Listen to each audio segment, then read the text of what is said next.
Hi everyone, this is Samantha from the Dancing Soap Dish. I hope you're well. We are going to have some fun today. Look at these neon colored soap bars. I call these my neon summer soap bars because the design is a really summery design. We've got ice cream and pineapples and flamingos and sunglasses and some beautiful summer designs in an amazing array of neon colors. It almost looks like on the black background, it almost looks like they're neon signs. Sometimes they're so bright. This was a lot of fun to make, a bit tricky at times, but we'll talk about that later. But I think these came out just amazing, and I just think they're super fun. They're just so fun. This soap is the August project in the 2024 Stamped Soap Challenge. It's where I've challenged myself every month this year to come up with a new stamped soap design. You can view all the Stamped Soap Challenge projects in a special playlist on this YouTube channel. Now, what I mean by stamped is that I use some sort of stamp to make the soap. So these are the stamps that I used here today. These are actually cookie stamps or cookie molds. You can find them in tons of designs online. If you've been following along with the Stamp Soap Challenge, you'll see that I've already used quite a lot of different designs of these already. They're a cookie cutter and a stamp. They come together as a set. I'm not going to be using the cutters today, so I've just put them out of the way. But I do have these 8 great summery designs, which I thought would go perfectly well with these beautiful neon soap colors that I have. And against a black background, it really makes the colors pop, brings them alive and makes them glow. Okay, so today I'm using a loaf soap mold to make my neon summer soaps. I'm aiming for 12 ounces of soap, and then that 12 ounces will be cut up into 4 separate soap bars of 3 ounces each. There will be 2 layers to the soap. So what I've done here is I have weighed out 6 ounces plus extra for wastage of ultra clear soap base. I'm not going to scent it at this time. I am purely melting it. I'm melting it quite gently because I don't want a lot of bubbles in it. I don't want it to be overcooked or burnt. And this will be my first layer of the soap. So I'm simply going to just pour all of that 6 ounces into the bottom of this loaf mold, scrape out my jug, make sure I've got it all, and give that 20 minutes to half an hour to set. I'm spraying it with isopropyl alcohol just to get rid of any surface bubbles, and that is pretty much the first step, all you need to do. Okay, now this soap is set to the touch, but it's still quite warm and it's still quite soft. I'm going to take it out of the mold, which you can do by just separating the sides of the mold from the soap and then giving it a push on the back. When this is fully set and cool, it just pops out quite easily, but you can see here how it's still a little bit sticky and sticking to the mold. But with a little bit of gentle manipulation, I can push it all the way out. There we go, and just tap it gently on the bench and it comes out. Now I've turned it over because I want to be working on the back side of the soap. To help me plan out my design today, I'm actually going to just trace around the soap and then also just measure out a template for the 4 bars that I'm going to cut from this soap. So obviously I'll mark the center line and then also the center of that line, and this template will show me the edges of each of my bars, where the edges will be, so that when I am stamping I can make sure that the design is just evenly spaced on the bar of soap. So I'm going to get my stamps ready here, bring them all over. Before I start stamping, I'm just going to do some planning, placing them where I think might be a good place for them to go, trying to get maybe 2 whole stamps on each of the bars, and then the rest of the space can be filled up with partial designs. I just don't want to end up with a bar of soap that's just got half designs on it and no actual full designs. I just think it looks better this way. So I'm doing some planning and I'm happy with how that's going. And now I'm able to start the stamping. I am using a hammer. I did take the soap out while it was still a little bit soft because it really does help with the stamping. Melt and pour soap, when it's fully set, can be incredibly hard and quite difficult to stamp. So that's why this is still a little bit warm and a little bit soft. Even with that being the case, I still have to use a hammer to stamp these on properly and to get a really good impression of the design into the soap. Okay, so I'm just going through each of these stamps here. I think this is turning out quite well. With the glasses, I figured out that if you put the ice cream cone above the glasses, it actually fills in the gap that's between the glasses there, so you don't have too big of a gap. So that works out quite well.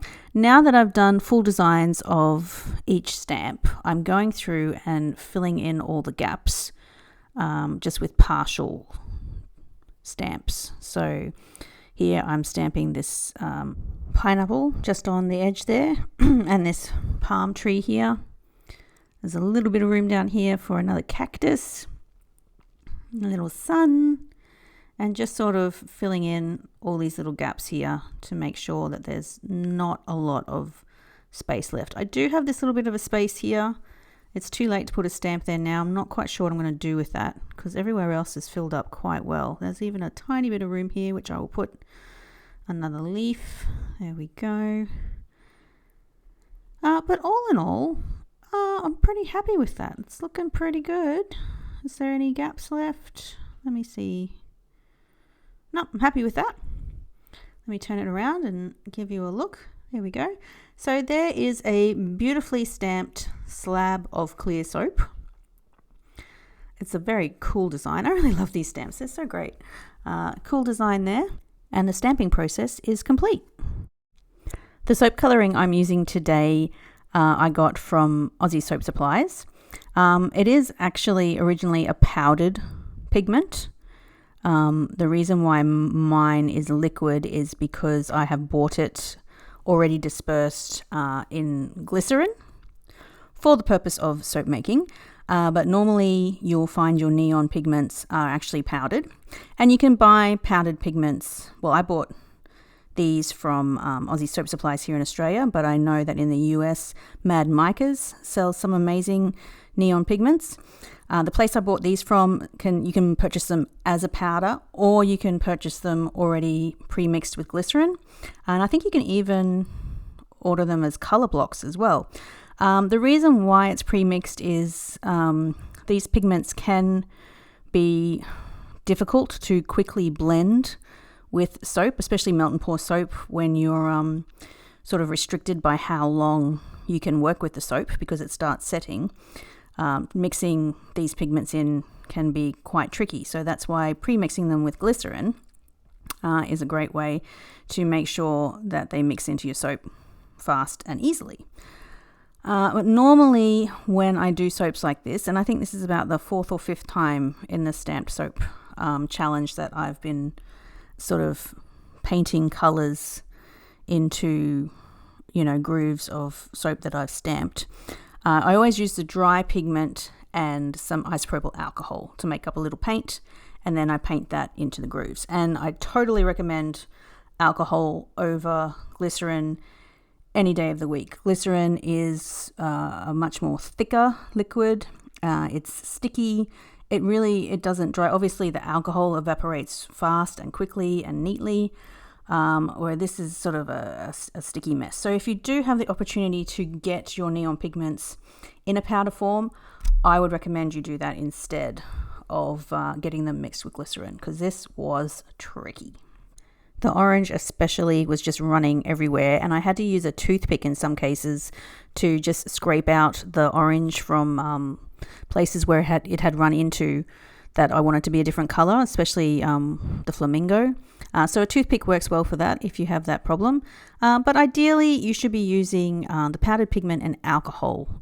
Avoid glycerin at all costs. I'm doing it here because I was too cheap to go and buy the powder when I already had the glycerin based coloring, but yeah, it was tricky. This is after 2 coats, so yes, you probably will have to do 2 coats. And this is fully dry now. I had to leave this overnight. It's still quite tacky, but as you can see, none of the coloring is coming off on my finger, so it's just going to have to do. If you use alcohol, you won't have to wait that long, but if you use glycerin, yeah, you probably need to wait overnight for it to sort of set up enough. Now, of course, I'm going to buff the surface clean of all the excess coloring. So I'm just using a clean, dry cloth. And I'm just going to gently buff the surface of the soap so that any of the coloring sitting on the surface, outside of the grooves, gets buffed off. So all that we're left with is the beautiful coloring inside the grooves of the stamps, which really brings out the designs and neatens the whole thing up. When your cloth gets dirty, just move to a cleaner part of the cloth, so that you don't end up smearing colour everywhere. And there you go. That's pretty easy to do. That's looking much neater now. Turn it over and just make sure that there's no areas where the colour is missing or the colour is not as bold or bright or thick as it should be. You can do some little touch-ups at this stage if you need to. I noticed that both my flamingo eyes, must have had bubbles in them because they weren't actually filled with the pink coloring. So I'm just touching up my flamingo eyes there, and a little bit of this section between the glasses here as well. It's much easier to see once you've buffed all the excess coloring off. You can get a really fine paintbrush. This is like a 5-0 size paintbrush, one of the smallest paintbrushes you can get, which is really good for just touching up those areas that you need to. You don't want to add too much here because I just had to wait overnight for it to dry, so I can't paint the whole thing again because I don't want to wait that long for it to dry, but I can do some little touch-ups, which I have done.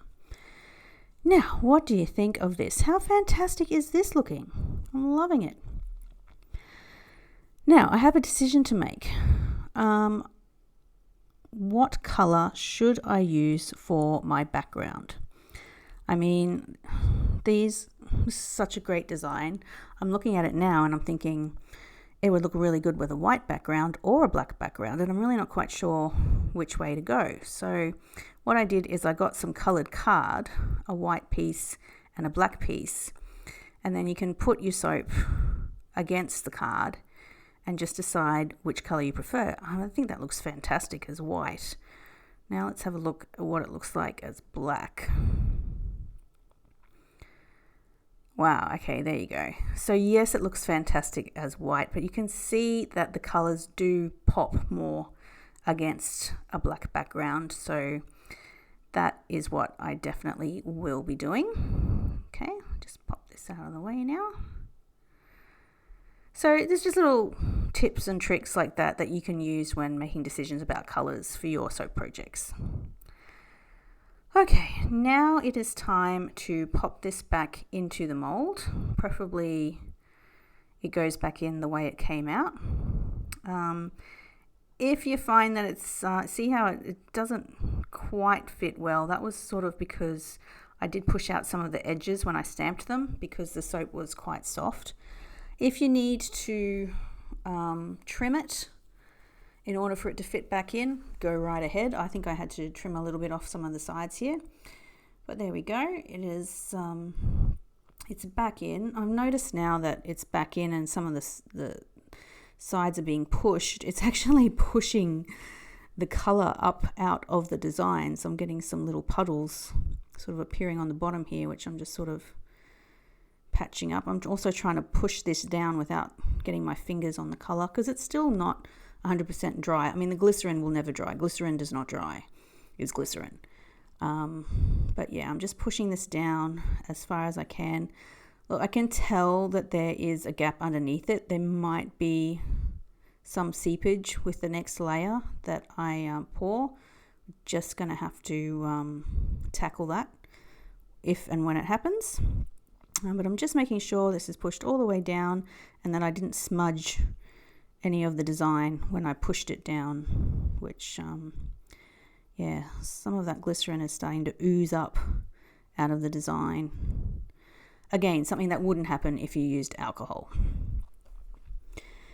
Okay, so it is what it is. That's just gonna have to do.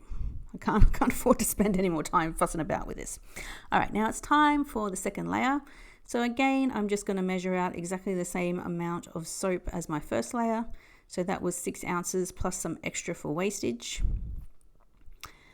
And again, I'm going to melt that as carefully as I can. This time, of course, I will be coloring it and I will be scenting it. I always prefer to do that with the colored layer so that you don't affect the clarity of the clear layer. So here we go. I can see if I stir this that there's actually a couple of little blocks in the bottom here that aren't fully melted. See if I can bring one up for you. Yeah, see there's one right there.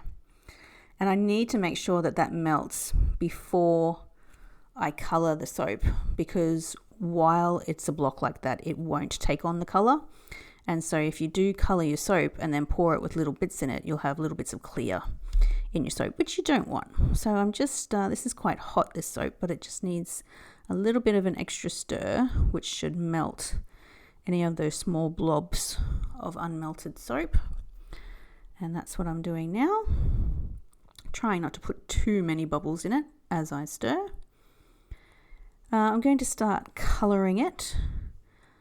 I do need a black layer, but I always like to add a little bit of color to my black, either a dark blue or a dark purple. This is a really dark royal purple, and I also have a black here as well. So a few drops of the dark purple and a few drops of the black.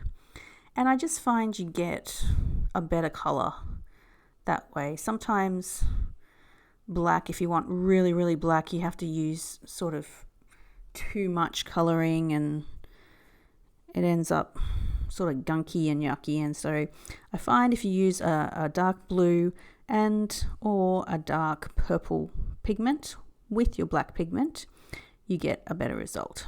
So there we go. And that's also there. I just added the fragrance.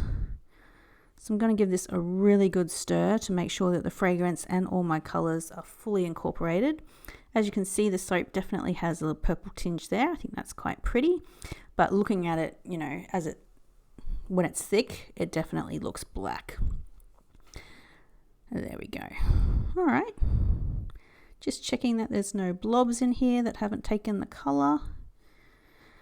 I also don't want to take too long. I need this next layer to be hot or else it won't adhere to the bottom layer. If you wait too long and pour your soap when it's too cool, it will not stick to the first layer. So it needs to be hot enough to adhere properly to the clear layer. All right, so just making sure that this is okay. I've got a spoon here. I'm going to be pouring my soap onto the spoon and then down into the mold. Again, like I said, this soap is hot.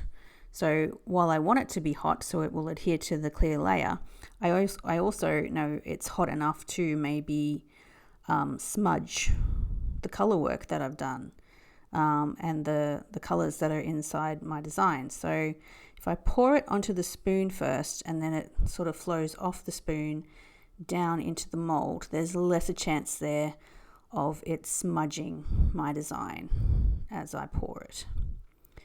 So there we go. Scrape that out, make sure I've got it all. It's looking pretty good.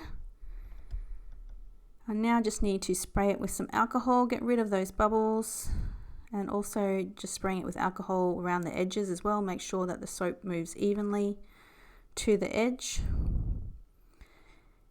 Here it is, a little time later, fully set. Let's crack this baby open and see what we've got.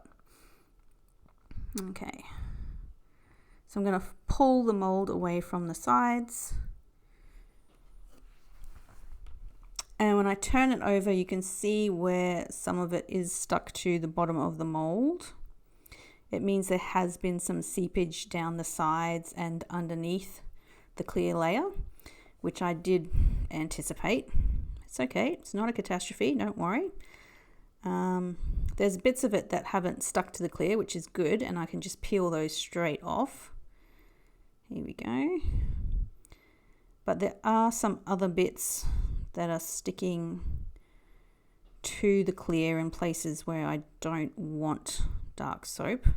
So what you can do in this situation is grab your dry cloth again or a paper towel and just buff the soap in those areas, buff off that excess soap there. There shouldn't be too much of it. It should just be like a really thin layer. There we go. Giving that a good buff and getting rid of any of the black soap that's sort of snuck down to the front of my decorated layer here. There's also, I'm actually going to use the ruler in this case. I can see some that's just sitting on the edge there, and because it's still quite soft, I was able to use the ruler to just sort of pick that up so I could peel it off without scraping too much of the surface. So there we go. Just going to give this a final buff. Beautiful. Okay, so now if I spray it with alcohol, you'll see what it looks like when it's wet. This is what it will look like, you know, in the bath or the shower when it's glistening with water. How cool is that? So beautiful and shiny. You can see a purple tinge to that dark layer, but I think that looks fantastic. I really love it.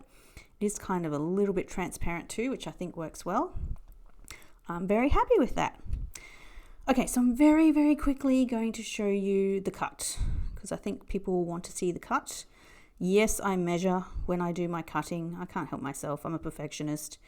But I'm just going to pretty much do the exact same thing I did before when I was making my template, except I'm using a ball-headed stylus here that I can actually use just to engrave a little line into the surface of my soap. And then I can place my soap cutter along that groove and know that I'm cutting it perfectly straight and I'm cutting perfectly even bars, which I'm really happy about. There we go. There's the back, there's the front, ready to go. And now finally, of course, I'll just show you this one bar. I'm using this bevel here just to bevel the sides, which is just a way to neaten up the soap, especially when it's been cut. So there we go. I'll do the back as well. Beautiful. Look at that for a pretty bar of soap. I love it. All right. Put it back here with the others. I will bevel the others. I'll just do it off camera. And there we go. 4 glowing neon summer soaps. So here they are. These have been wrapped. It is like 70% humidity around here at the moment. So I wrapped these babies pretty quick. But what do you think? I think they're great. I'm happy because it's exactly what I was going for. It's always good when a plan comes together. But I think these are just, I know I've said it before, they're just so fun. They make me happy. Here is a view of the side showing the 2 layers, and you can even see the embossing in there, the colored embossing, which is cool as well. And because the design is in the very center of the soap, it will last until the very last sliver, which is what you want from a good bar of soap. You want it to maintain that beautiful design, not have it wash off after 2 or 3 uses.